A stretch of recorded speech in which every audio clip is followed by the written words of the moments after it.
podcasts like this is the kind of person I go to. Bruce Fein, you're welcome to this media chat. Thank you for inviting me. Okay. Mazi is okay. You are please very welcome to this media chat.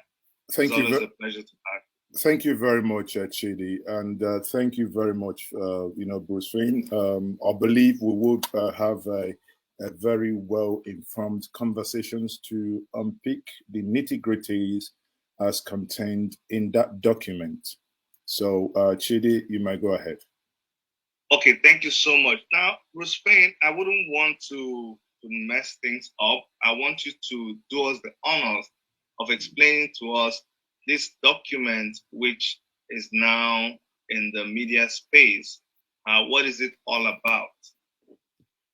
The origins of the case go back to 2017 when President Donald Trump approved the sale of 12 A-29 Super Tucano military aircraft to Nigeria for $600 million, despite the fact that we have had longstanding amendments to the Foreign Assistance Act, they're called the Leahy Amendments, that prohibit the transfer of weapons to any foreign security service guilty of egregious human rights violations.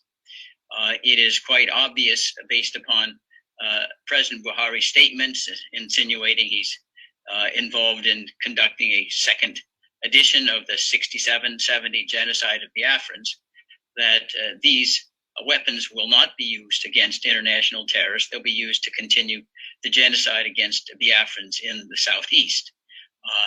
And the case that we have brought is against those in the executive branch of the United States responsible for the delivery of the A-29 military aircraft. And 6 of them have been delivered. 6 have not been delivered. We believe that at least we have a chance, even by highlighting the apparent conflict between the weapons and the Leahy Amendments, that the Biden administration, which has professed a commitment to human rights, unlike President Trump administration, may well seek the return of the Super Tucanos and cease delivery of the remaining 6. There's also, I think, a great deal of sympathy with the Democratic-controlled Congress about stopping any weapons sales to Nigeria. These considerations were not available when the weapons sales were initially approved in 2017, because President Trump was scornful of human rights, and the Republican Congress was not going to challenge anything that President Trump did. And of course, in 2017, Congress was controlled by Republicans, not Democrats. So the gist of our lawsuit is that the delivery and the sale of the Super Tucanos was in violation of the law. The Leahy Amendments would prohibit these weapons transfers to foreign security services guilty of egregious violations of human rights. And we believe it's transparent. The human rights are compiled every day on the ground with videos and otherwise documented by independent human rights groups like Amnesty International. And therefore, we're asking an injunction against any further delivery of the 6 remaining Super Tucanos to Nigeria, and a return of the 6 that have been delivered back to the United States. The lawsuit, however, is not filed in isolation. We have a larger, I think, plans with IPOB to try to move the political barometer towards an independence referendum in the Southeast, similar to one that was offered South Sudan in 2011, because historically, legally, and otherwise, it's obvious that the Fulani-controlled government cannot tolerate, a free and thriving Biafran community. And we think that under international law, such a referendum is clearly justified, and the lawsuit is a part of the quest to shine light on that imperative. All right. Thank you. I know there's a lot of explaining that you will have to do to make us understand the implications of that junction. But Mazi is okay. I know you are someone who sees behind the letters and who takes time to try to dissect information. From your point of view, what do you think about this document and this injunction coming at a time like this, in based on what is going on in Nigeria? Well, I think the document in part is... Sorry, Bruce. I was actually directing the question to Mazi. Is okay, and in answering the question, I'm sure he would have something to direct at you. So Mazi is okay. Go ahead. Okay, thank you very much, Chidi. I think reviewing the document, looking at the document under review, and I can see that the issue in contention now are two things. I mean, this is as Bruce has said at the beginning, a case against the Secretary of State, Tony Blinken, and Secretary of Defense, Lloyd Austin. And it's centered on the A-29 Super Tucano jet that's been sold to Nigeria under President Donald Trump. But again, before I go any further, I'll even push my question back to Bruce here. I must note that going through this document and seeing that 6 jet has already been delivered, and just opposing the support IPOB, quote unquote, gave the former president of America, then my question to Bruce will be, we know about the Senator Leahy, law or act as amended. We obviously know the content that for nations or countries that use these military hardwares acquired from foreign countries to oppress their people, that they should not be sold to them. Now, could you tell us, at the point where these discussions happened under President Donald Trump, and these equipments, agreement was reached, was it that IPOB at that point did not reach you as their legal counsel in order to obviously advise to say, at that point, it's better for this deal not to go into negotiations at all? Isn't it better, wouldn't it have been better to, at that point, stopped the sale as opposed to going to court to recall 6 already delivered and stopping the delivery of 6 about to be delivered? I wouldn't quarrel with your observation. I don't want to fault find IPOB. They have many, many things to address. When you're the subject of genocide, your concentration can be divided. I simply was not contacted at that time. A lawyer doesn't create his clients come to lawyers. So that's just a description of what in fact transpired.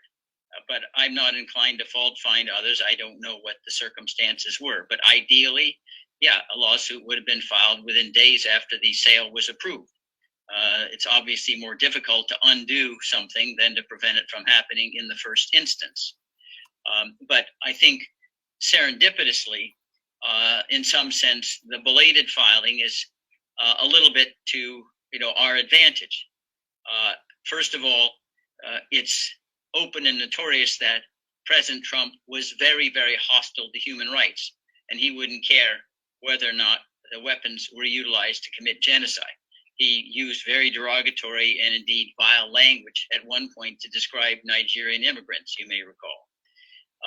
Moreover, in 2017, the Republicans were the dominant force in Congress, and they were reluctant to do anything that was opposed to President Trump. Now we have a Congress controlled by the Democrats, and they also are considering obstructing companion kinds of weapons, not necessarily the Super Tucanos, because of concerns over human rights. You may recall during the Obama administration that there were a holdup of some Cobra helicopters because of concerns over human rights by the security services that would use them. So politically, the timing is probably more to our advantage, but legally in a court of law that doesn't look at the politics, yeah, it's more difficult to undo the transfer than to have it not occur in the first instance. But I want to repeat, I'm not here to fault find IPOB. Thank you very much. Just before we go ahead, I want to recognize the presence in our midst of Omoyele Sowore. Omoyele Sowore is a resident of US and a citizen of Nigeria who has had run-ins with the federal government of Nigeria. He's been a victim like your client and knows firsthand what kind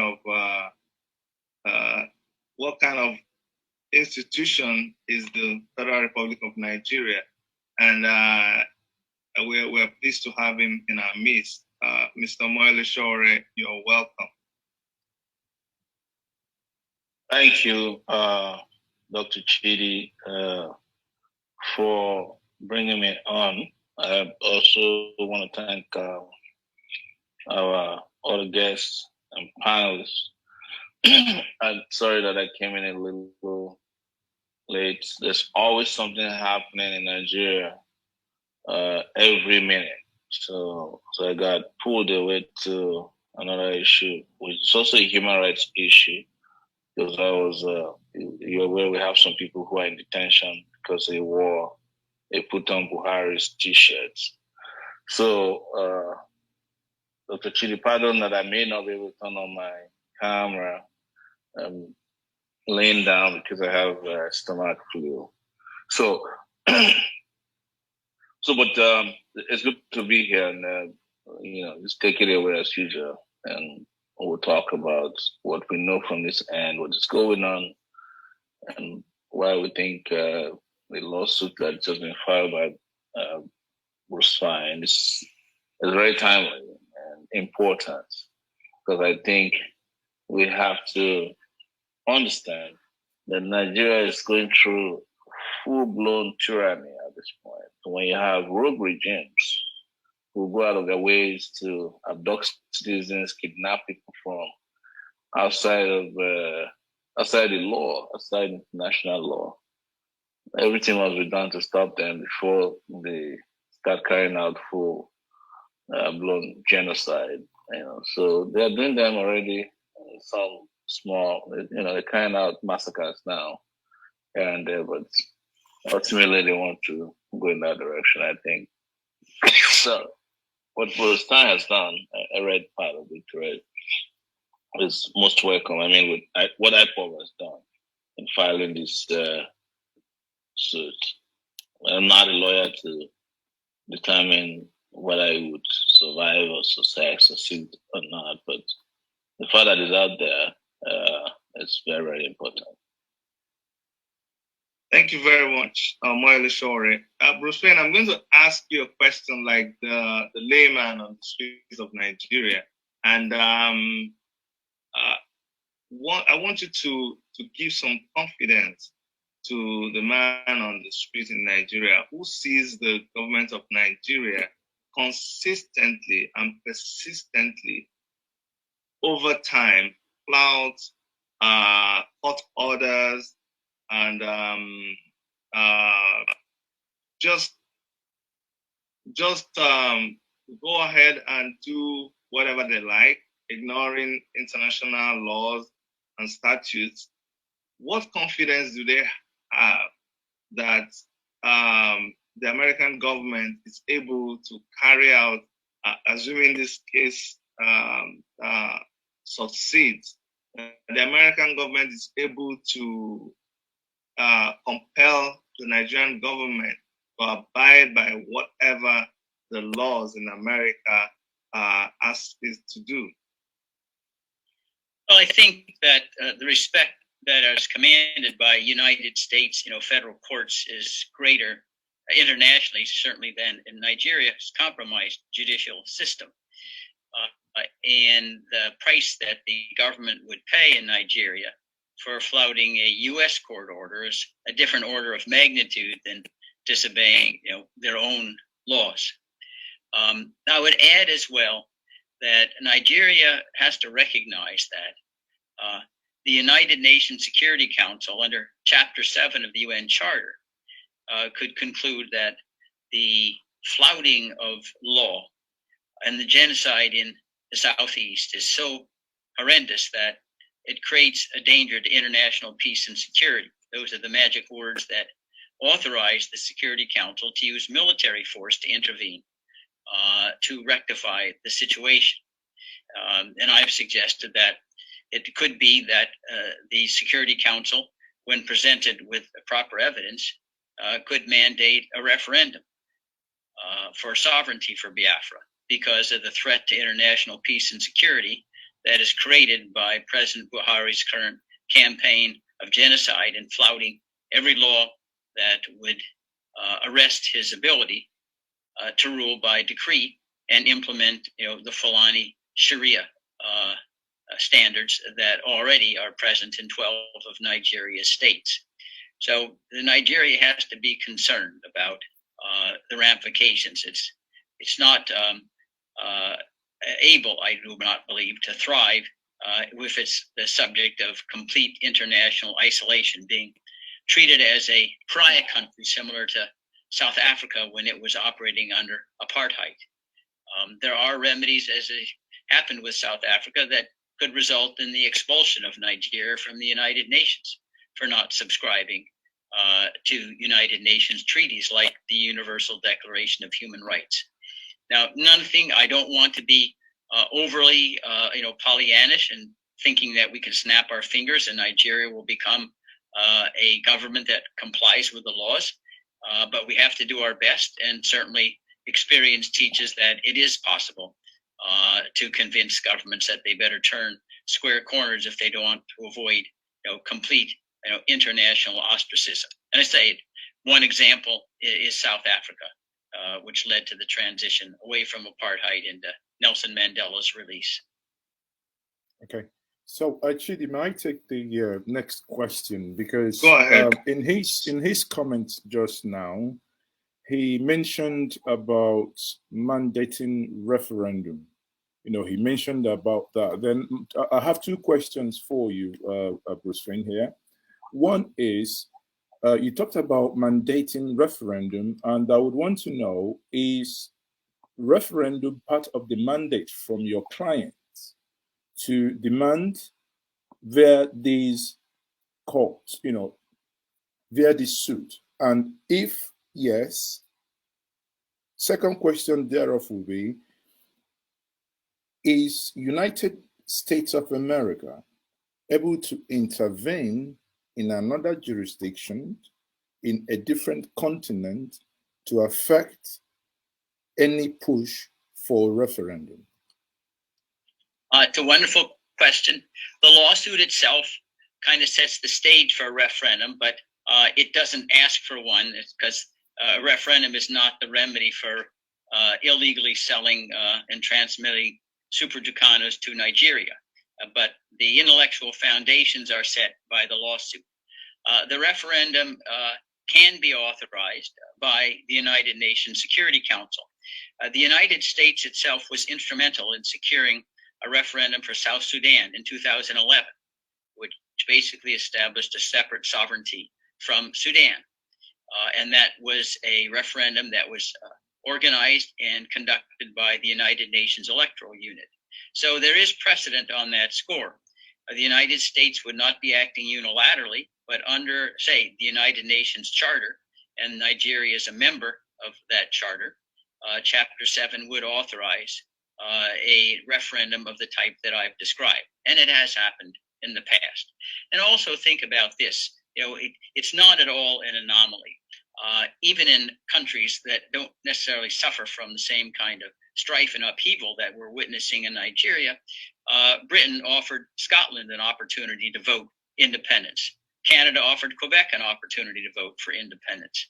So this is the customary way in which the groups that seem to be disfranchised or alienated from an existing sovereignty are able to choose, a different course.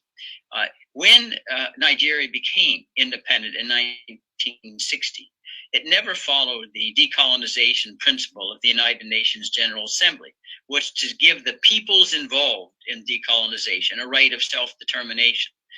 Who are the peoples involved? Well, it's clearly going back to 1913 with the British amalgamation. You had separate peoples who had been forced under one umbrella.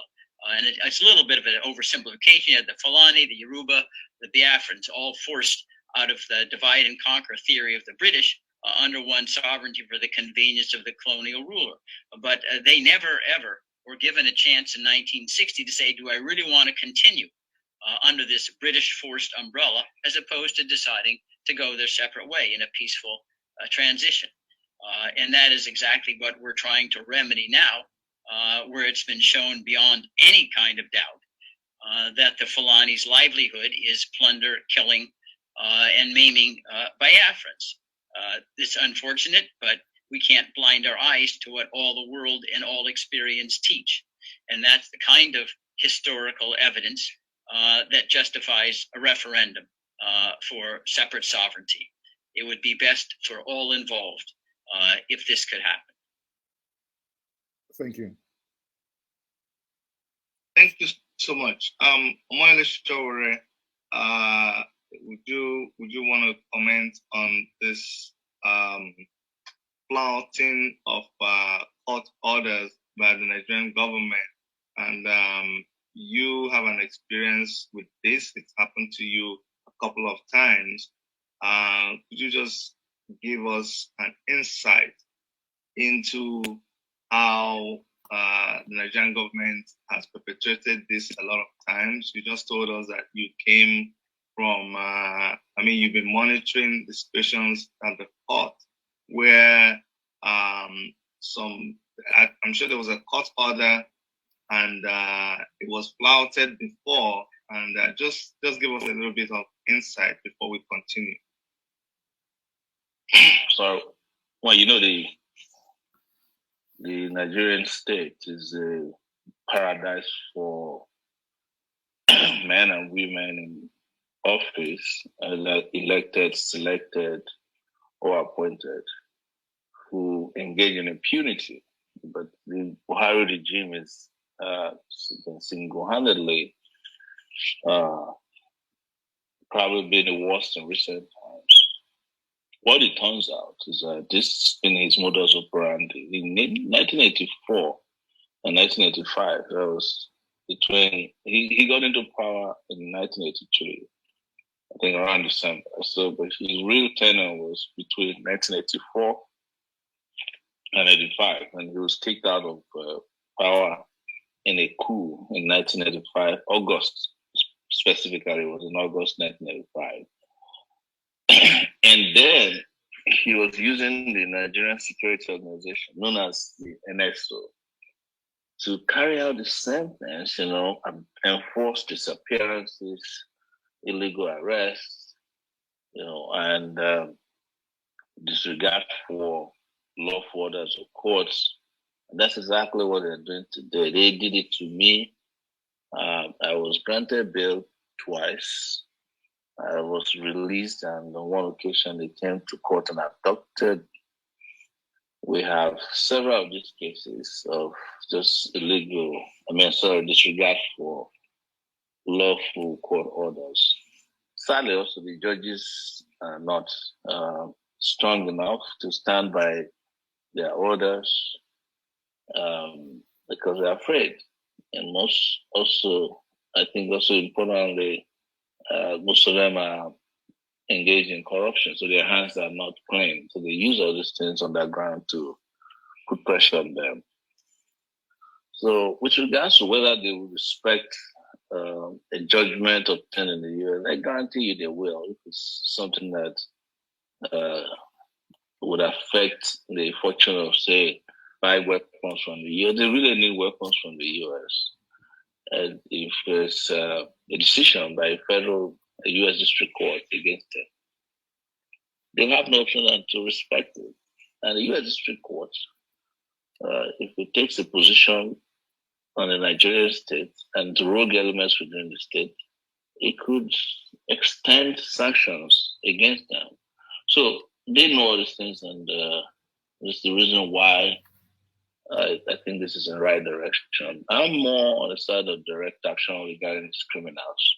That people should come out en masse and put boots on the ground and end this culture and era of impunity.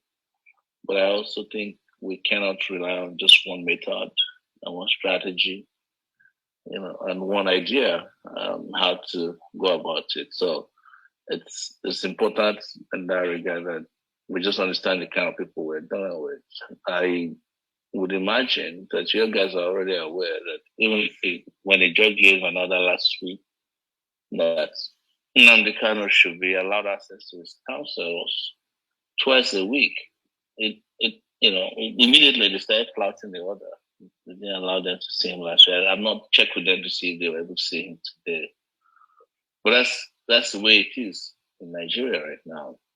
With regards to the discussion around referendum, I think if things escalate over here, the United Nations will be forced to tell us, or will be forced to declare a position on what they think will solve the problem. Because the last thing the world needs right now is an armed conflict in Nigeria that will completely overwhelm the entire African continent, particularly the West African region.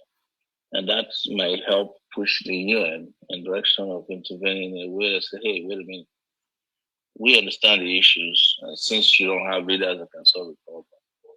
Permit people to decide whether they want to be part of this, your country or not.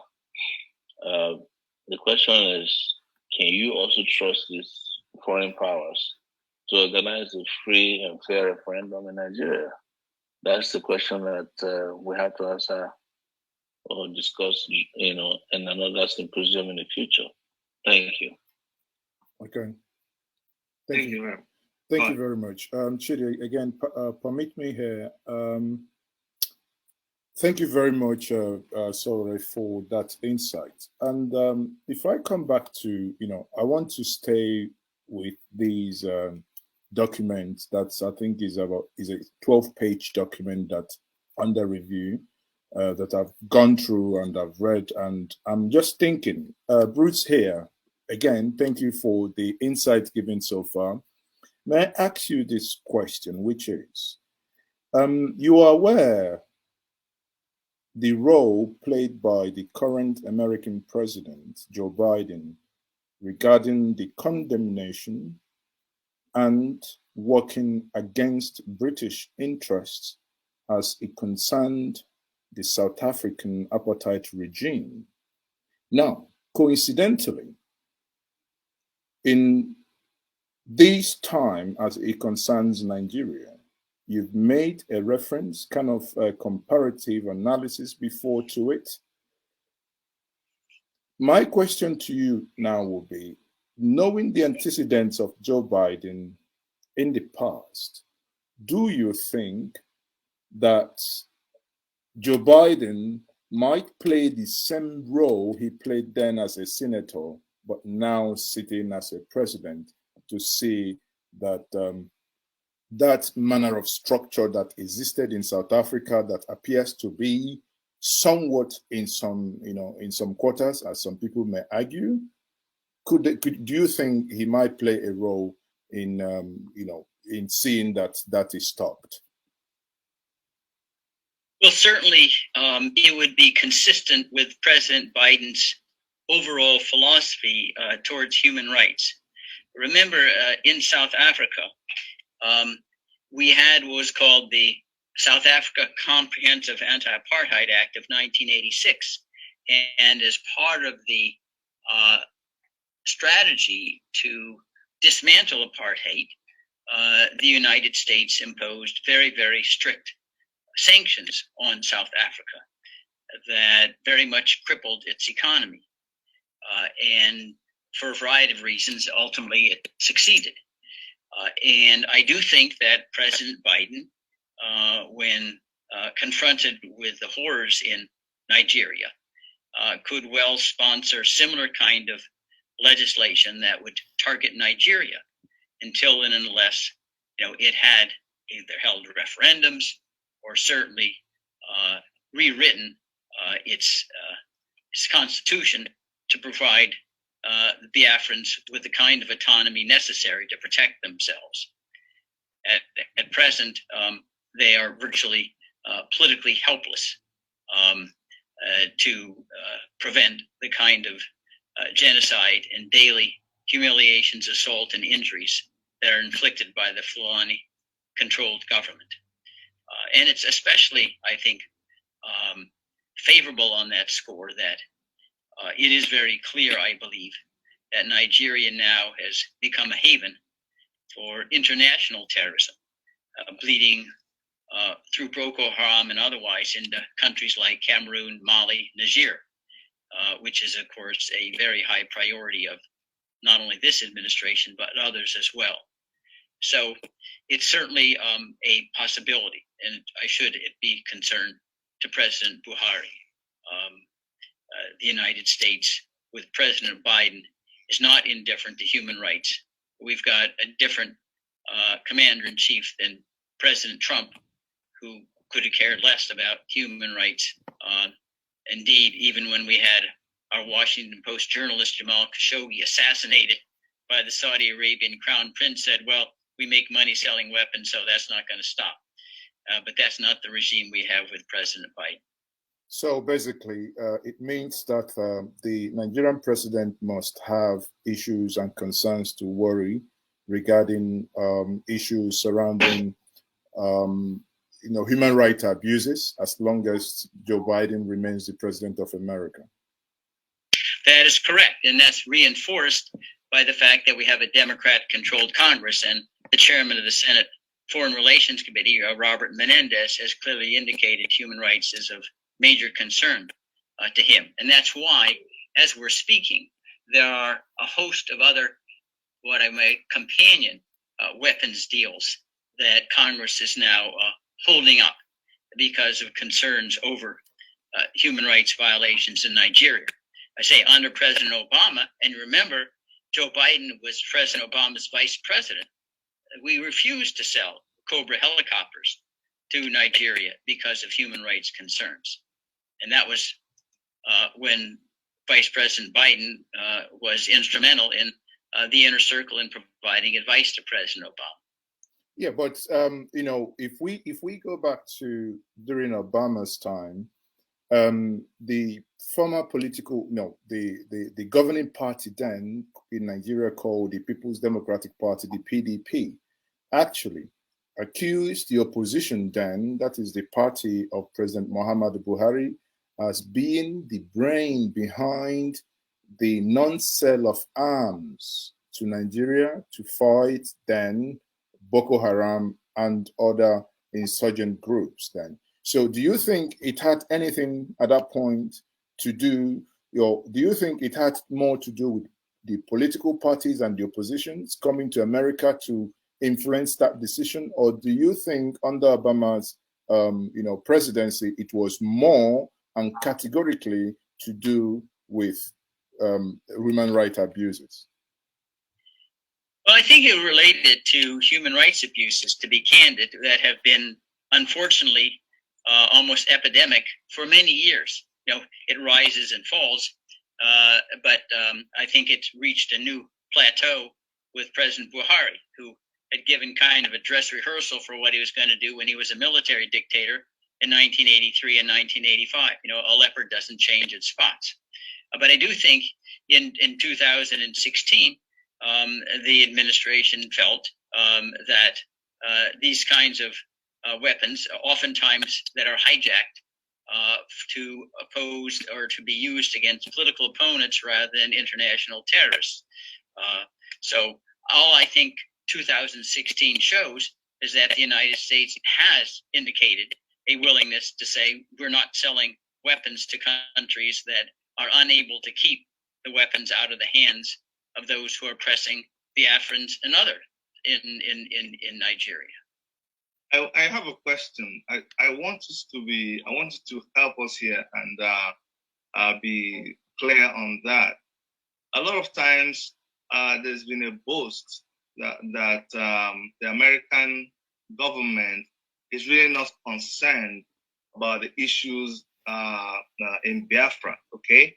But I hear you say that the government of America has actually, or is deliberating, or maybe you should make it clearer, that they have stopped some arms deals that were already in progress.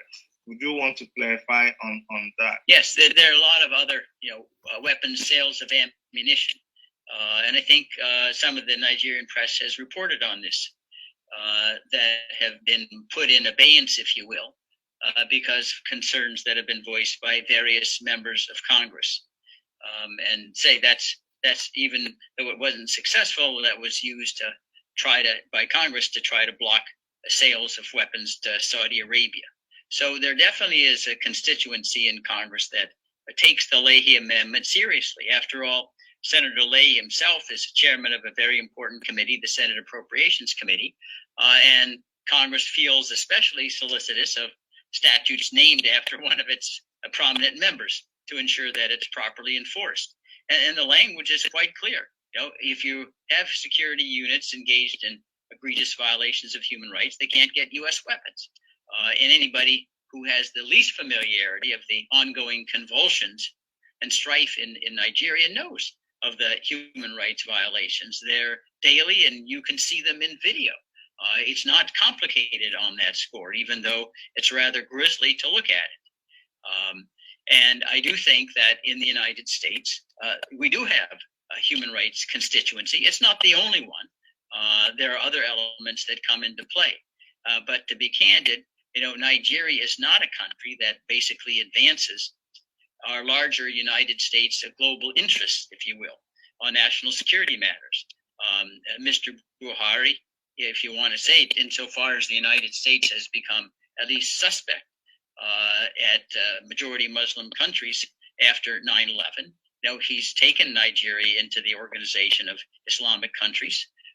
He clearly tolerates, if not supports, the 12 states with Sharia law, which is not friendly to the United States. He may well be aligned with Boko Haram, since all these ransom payments and kidnappings and then releases seem very odd. At the time he was arresting and kidnapping Nnamdi Kanu, he's releasing over 1,000 former so-called Boko Haram members who suddenly had miraculously redeemed themselves with recanting Boko Haram murderous ambitions, and released them all without any court order. So all of these kind of elements come into play, I think, to suggest that the current regime of Mr. Buhari is not one that's friendly towards the interest of the United States, not only in Africa, but globally as well. So you see sorry, Mazi, okay. The concern that the average Nigerian had, and Omoyele already talked about this too when I was talking about how far we can trust foreign countries. We did have a very, very important protest a couple of months ago, the NSAS protest, which involved the largest population bracket, which is the youth in Nigeria. And a lot of killing came out of that protest. And you also confirmed here right now about the awareness of the United States of the atrocities that are committed in Nigeria, which is all over the internet.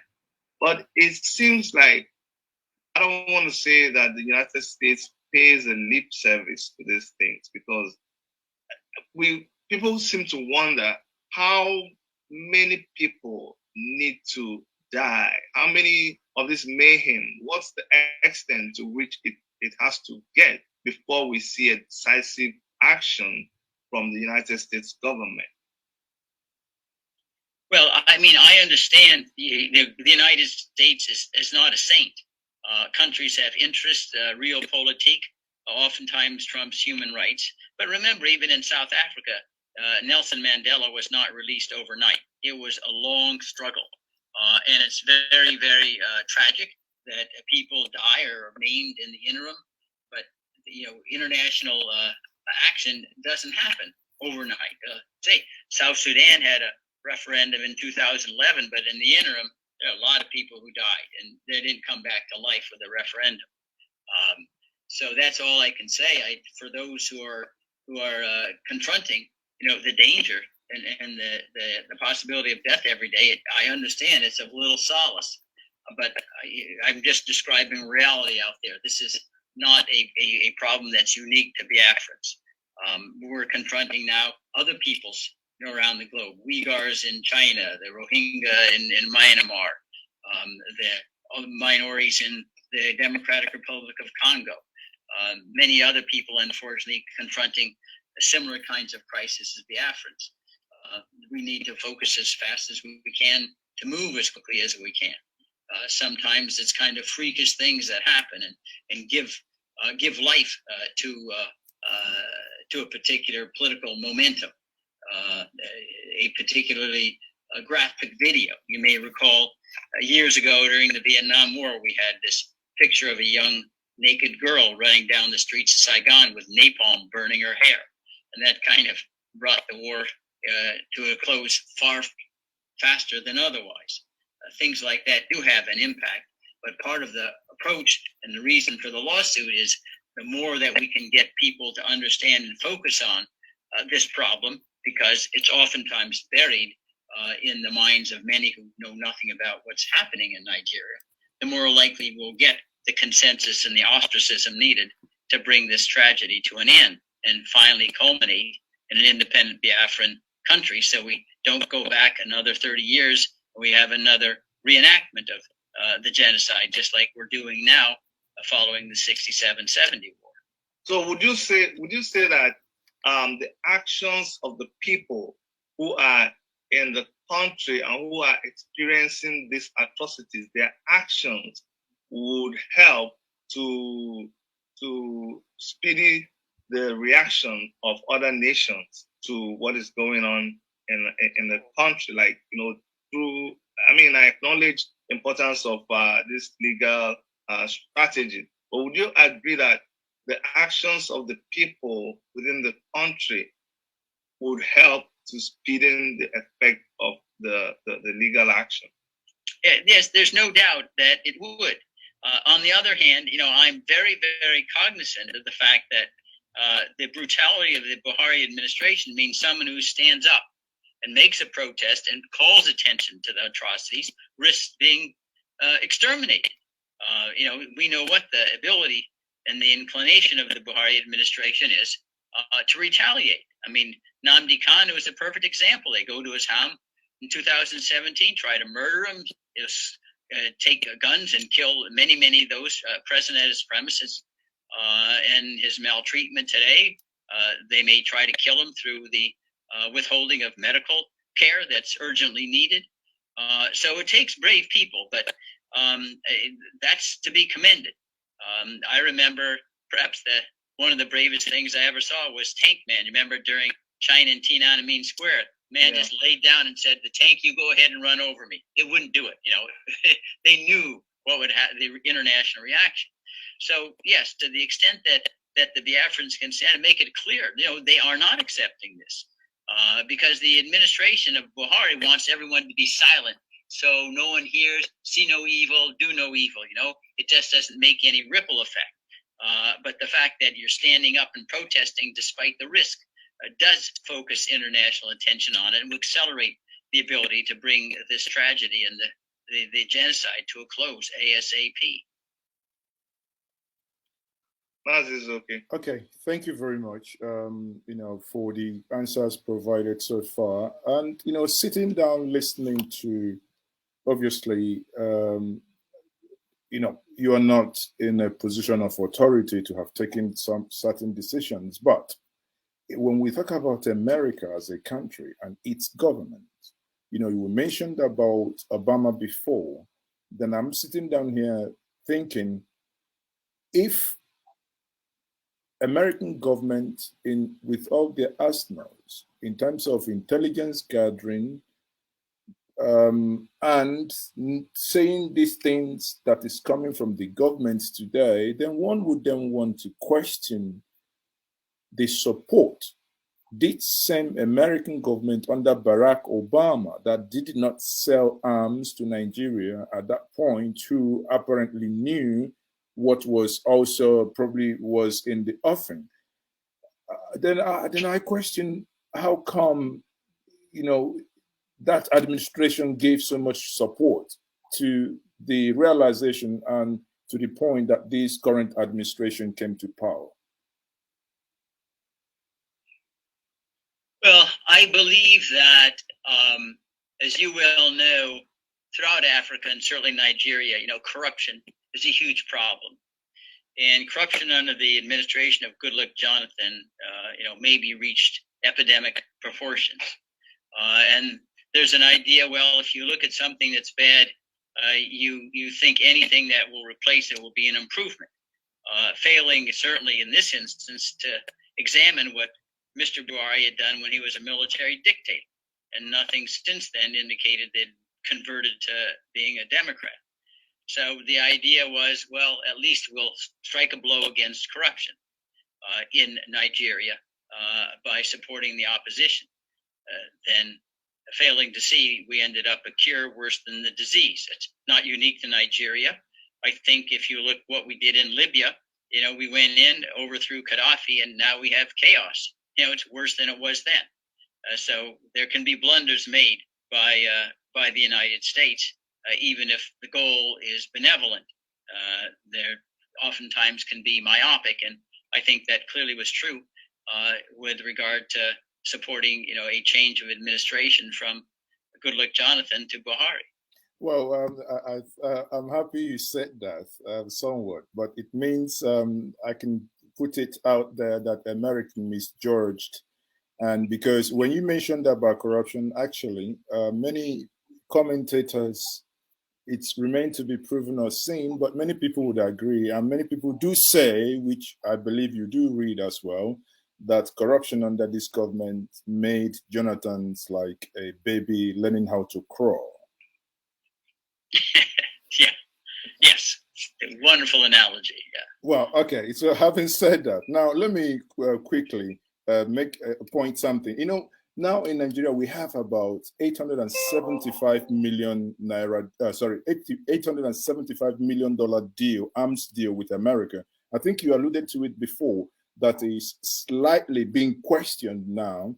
But again, funny enough, in Nigeria, it's a place where funny things do happen. I put this.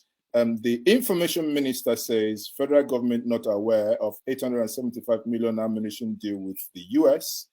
The National Assembly says Nigerian National Assembly plans to meet US Congress over 875 weapon deal stoppage.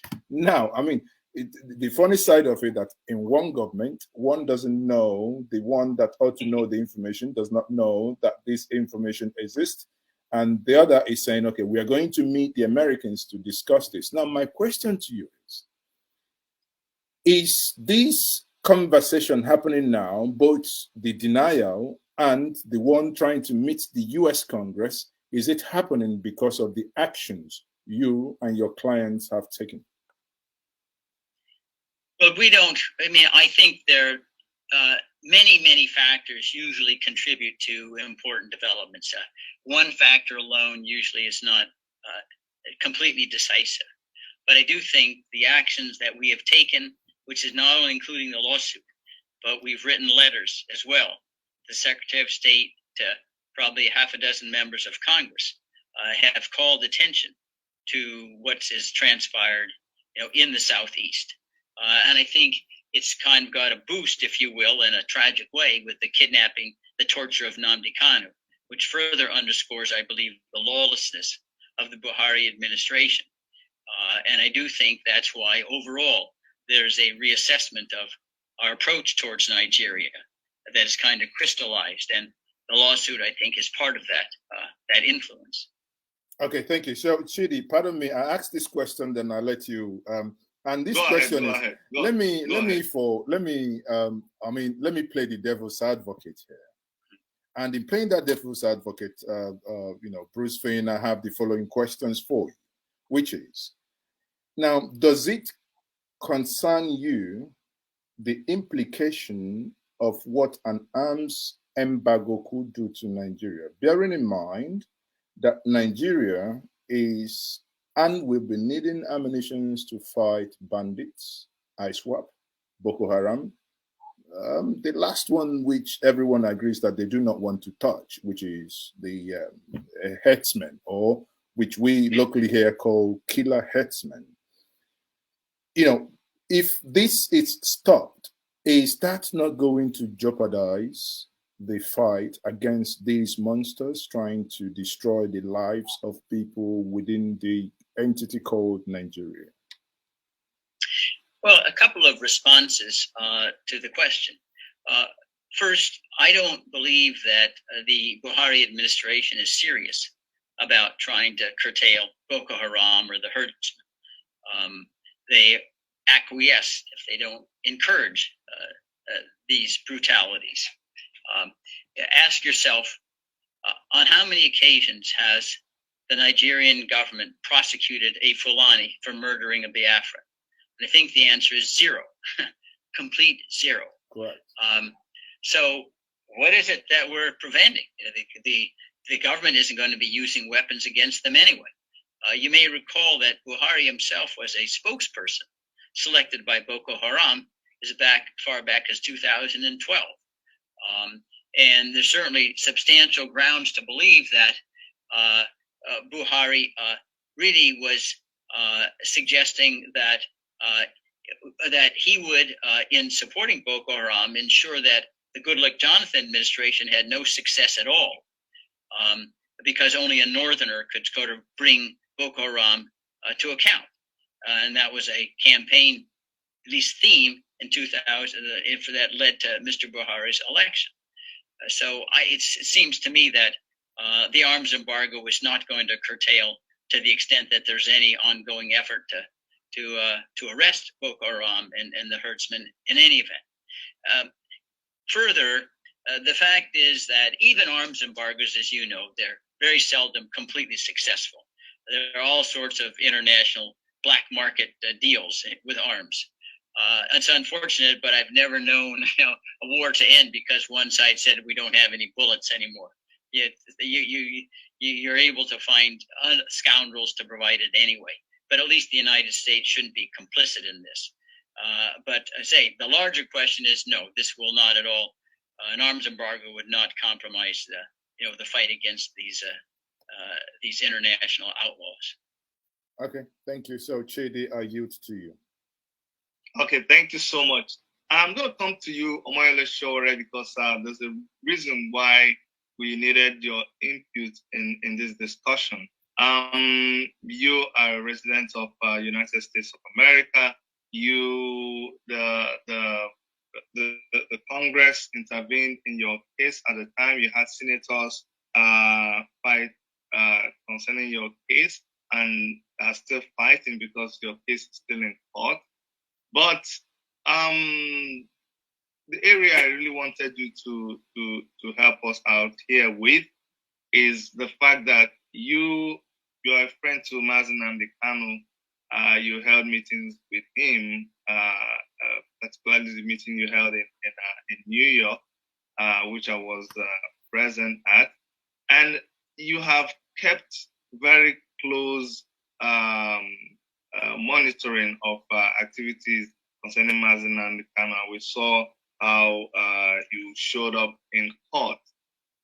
You have been advocating for protests, and you have actually called for a protest on the 5th of August, which is just 3 days away. What is the essence of this protest right now? Because I hear Bruce talking about there is the need for action from people on the ground, which helps the legal project. But what is the real essence for calling this protest on the 5th of August? And how does it concern Mazi Nnamdi Kanu and all of the issues that are going on right now in Nigeria? Well, I think coming down, attempting to show that the Biafrans are unified, they can shut down Nigeria, if Nnamdi Kanu does not receive justice, is an earmark of the strength of the Biafran people to say, you know, we've crossed the Rubicon, we're not going back. We're insisting that our leader is released and that we're moving forward in a way that is going to guarantee our freedom and independence forever. We're not going to go risk, you know, another hope, a triumph of hope over experience, suggesting, oh, you can put the pieces of Nigeria back together again. But this mass demonstration of support is not unique. There are various ways in which other peoples have communicated, you know, opposition to what's going on by their government. I remember in Chile, people would they would sound kitchen instruments and make noise or hold out candles, all ways in which they could peacefully indicate to the world and to their government, no, they are not supporting what's ongoing, even if the government's denying them a referendum or a vote. And it's that kind of solidarity that's the purpose of these kinds of demonstrations. And I think also it psychologically makes everyone a little more reassured. In numbers, there is psychological repose that, well, we're all in this together. You know, if we don't hang together, we'll hang separately. And that's what these kinds of demonstrations are calculated to fortify. All right. Omoyele Sowore, I don't know if you are able to contribute on this. Yeah. I think it's pretty clear that ultimately what these dictators and tyrants are most afraid of is not the sanction from their friends. When I say their friends, I'm talking about the US and other members of the powerful international community, because they all have interest in sustaining Nigeria the way it is today. Some for reasons of business, some for reasons of colonialism or neo-colonialism. So if you want to really get out of these issues, these problems, you have to put boots on the ground. And they respond more favorably to when people are protesting, you know, as far as these issues are concerned. If you don't protest, who cares about you? If you don't create rules, who cares about you? The international community does care more when people do take action. And August 5 in that regard for us, one is the second anniversary of revolution now. We've always called for a revolution.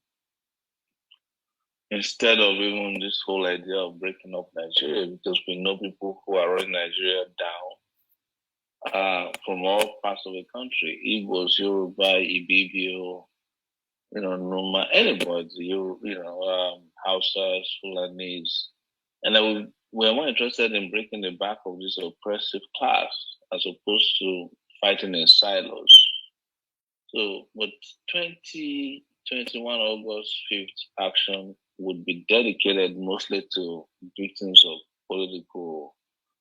unlawful political detentions. Kanu was one of the people we were fighting for. Ezak was part of the people we were going to fight for, but they've now released Ezak. A lot of people reached out to me that it might have been because we put him up there on the list, and we have Sunday Boho, we have those 12 people who are detained at the DSS who were picked up at Sunday Boho's house, and also the 5 young guys, including a blind saxophonist, who were arrested at Dunamis Church for wearing anti-Buhari t-shirts.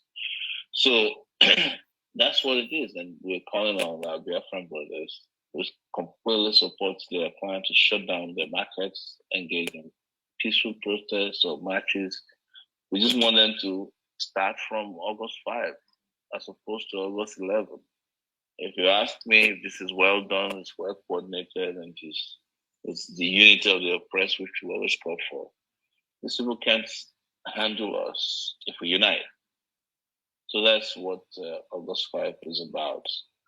And like Bruce rightly said, all this, the US, European nations, United Kingdom, and members of the international community, as they're called, respond, urgently when they can see smoke rising from this, rogue regimes than when you write letters to them or you complain to them through their bureaucratic organs. They don't listen. But if you want your flyer to be noticed, you better put boots on the ground. That's our position. But we are definitely very, very concerned about Kanu's situation, considering that he was kidnapped, which is the diplomatic and decent word for kidnapping is extraordinary rendition.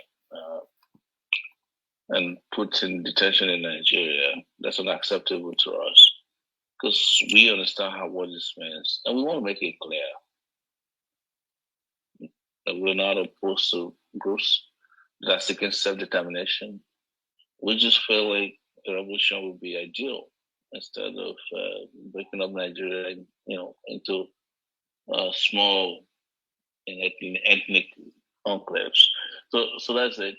And Dr. Chidi, I sent you a message already that my time might be up. But I want to thank Bruce Fein. I've been listening to him all day for putting these things in some of the best perspectives that we could ever listen to. And hear his very sound legal arguments about how we can put these guys in a place. Why he operates in the courtroom, I operate on the streets and probably in the media space as well. So thank you, Bruce. Keep up a good job.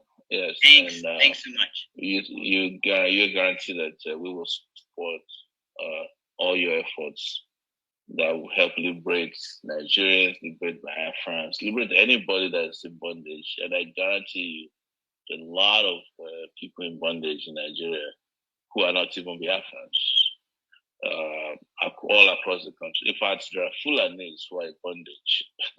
And that might shock you because this is a rogue regime, While it feeds on the Biafran, they also feed on hapless other persons all across the country.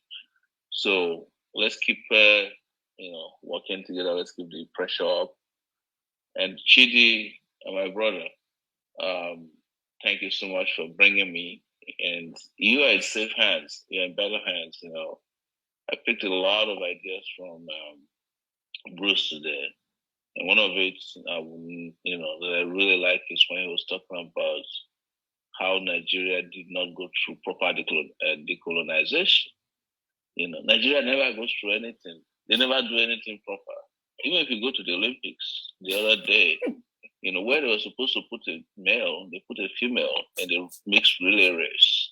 It's like, yeah, Nigeria is designed to fail, even in the smallest of things, in the smallest of places. That's how Nigeria is designed, but just leadership for me, it's just like we're started with these incompetent leaders all across the world. It doesn't matter whether you ask them to cook or you ask them to govern. They don't know what to do. But we keep talking, Bruce, and thank you so much for your sacrifice. Wonderful. Thank you. Thank you, Moyana Shores. Mazi is okay. Well, again, I think probably we'll be wrapping up, but having listened to everything and reading the documents, now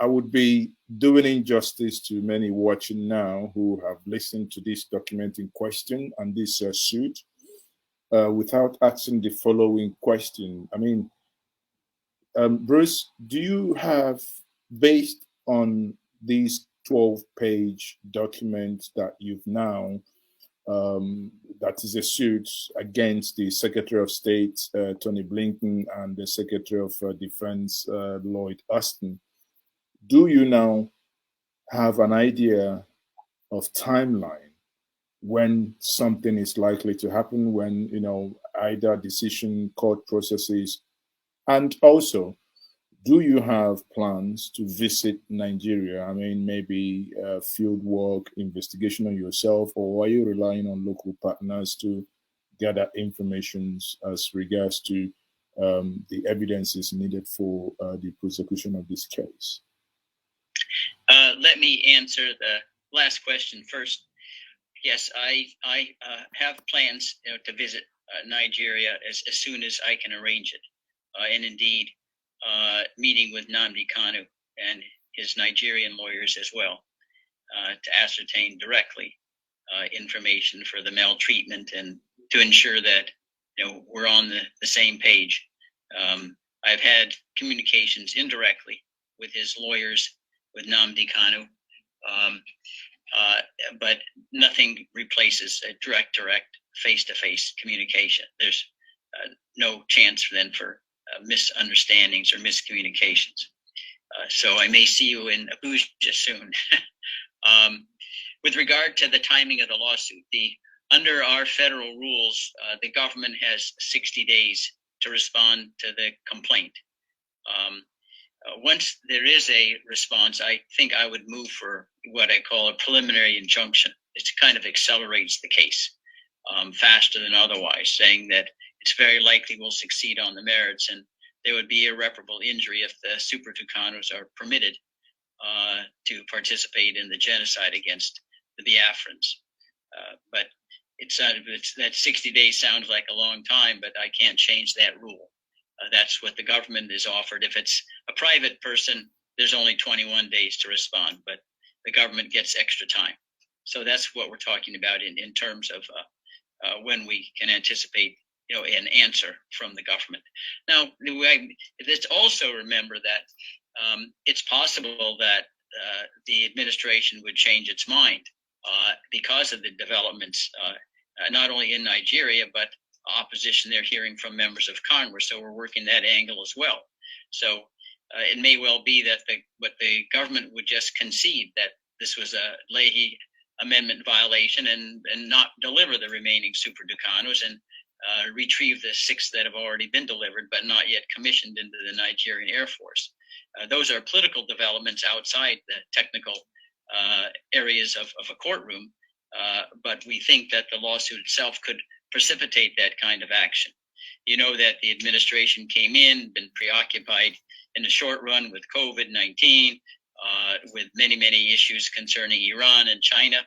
So Nigeria hasn't been at the top of their foreign policy list, and I think the lawsuit kind of jumps Nigeria into the top category that needs attention.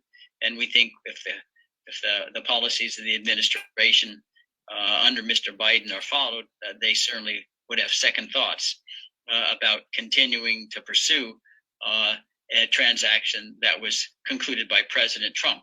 If anything, the campaign showed Mr. Biden was opposed to virtually everything the Trump administration did, and there's no reason to think the Super Tucanos is different. Okay. I have a question. Sorry. There is a follow-up to this question, Chidi. Pardon me. Okay. You just mentioned now, you know, the possibility of you going to Nigeria to meet with a client, you know, face to face, as to avoid miscommunication and something being lost in translation. And we've recently seen 3 Israelis who came to Nigeria to make a documentary about the Igbo of Nigeria, and they are picked up by the DSS, or rather SSS in Nigeria, as it were. We have also seen the lawyer of Nnamdi Kanu in the person of Ejiofor, who was supposed to be in this conversation.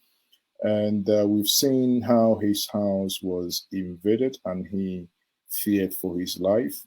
Now, putting all these into consideration, do you think it is safe, you know, knowing the Nigerian government and obviously the overzealousness of maybe some of the security agents, for such trip to be embarked upon.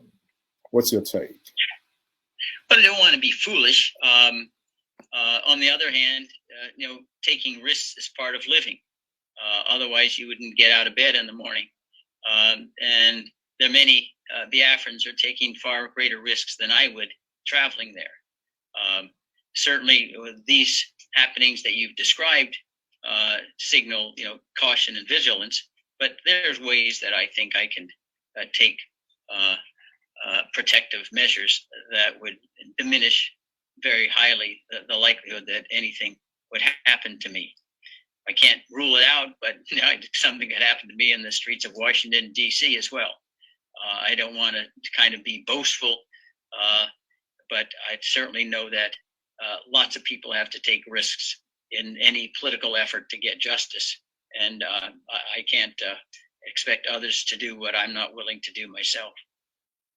Thank you very much for that. So, Chida, Yes, thank you, Mazi. Okay. I must really commend you, Bruce, for your last statement, because when you hear someone talk like that, I'm glad Mazi asked you this question, and I was touched by your answer, because your answer does not deny the fact that there's dangers involved. You addressed it practically, and that makes a lot of sense. So I really want to thank you on behalf of the people of Biafra for not just taking your professional responsibility, but being humanitarian in your approach.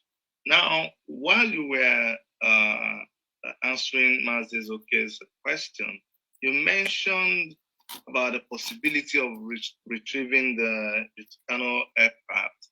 And I'm wondering also, is there a timeline? Could you help us to understand what the agreement is? Do you know the agreement between the United States government and the Nigerian government concerning the commissioning of these airplanes?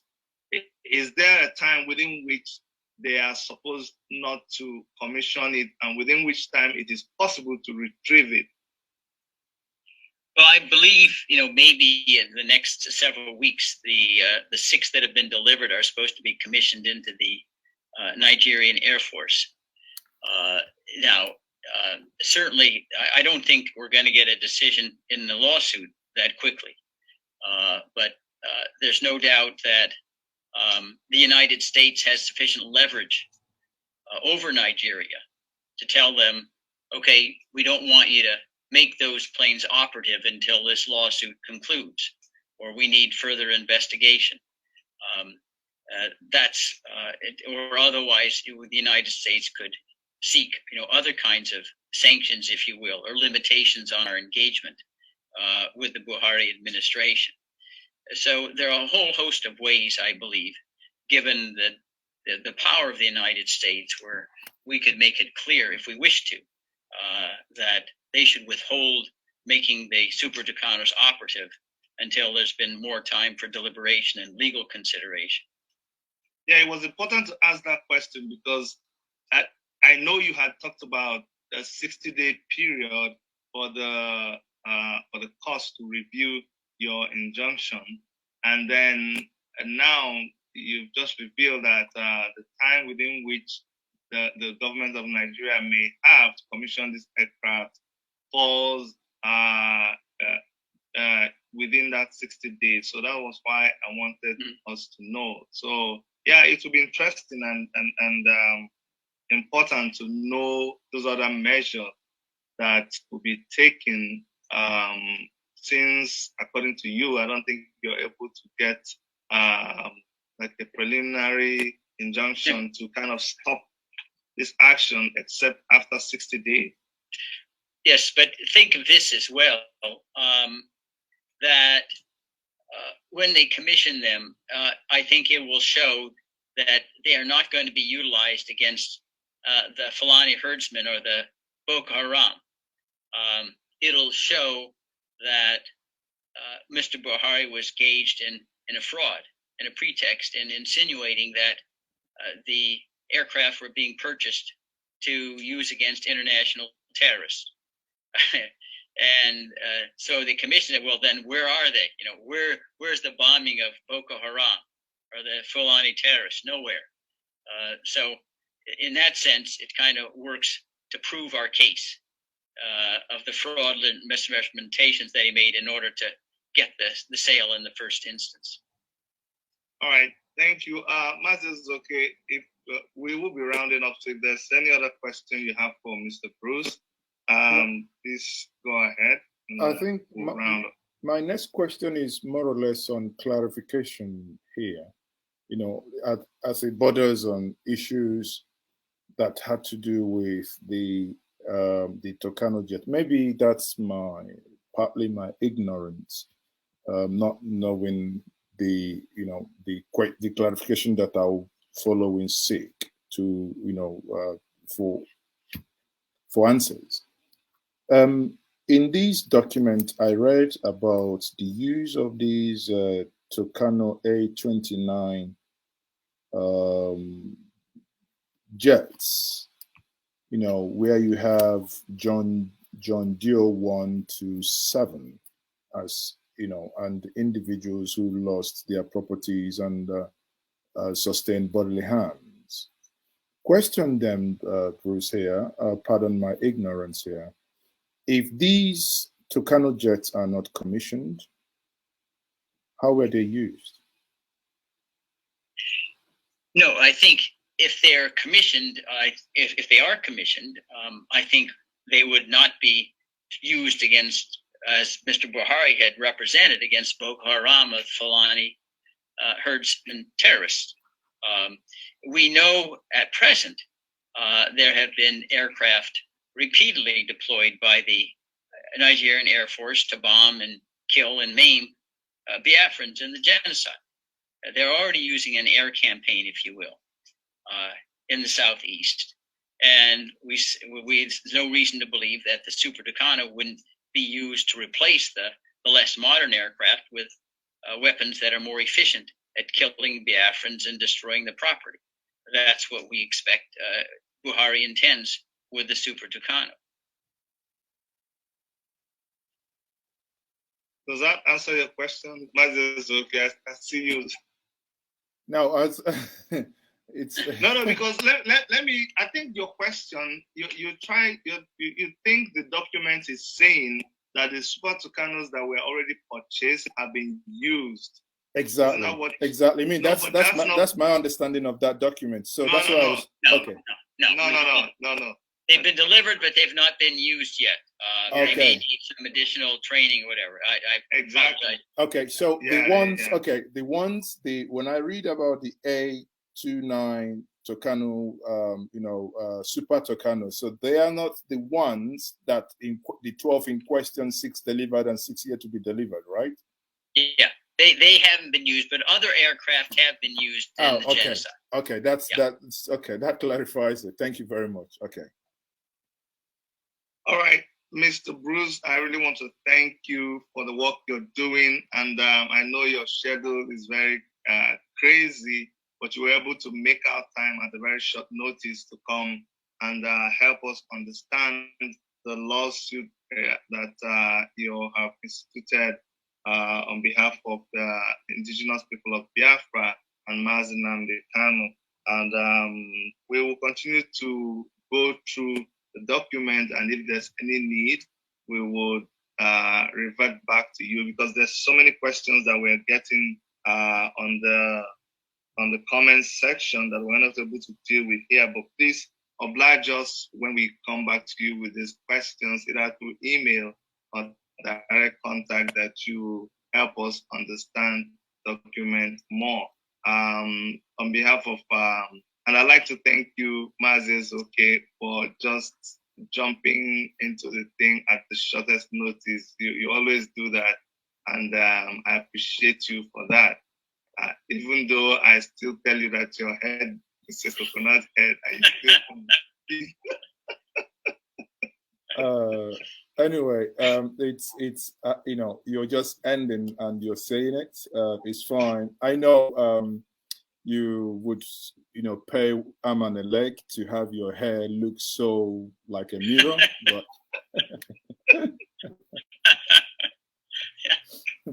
Oh yeah. Well, thank you so much, Mazi.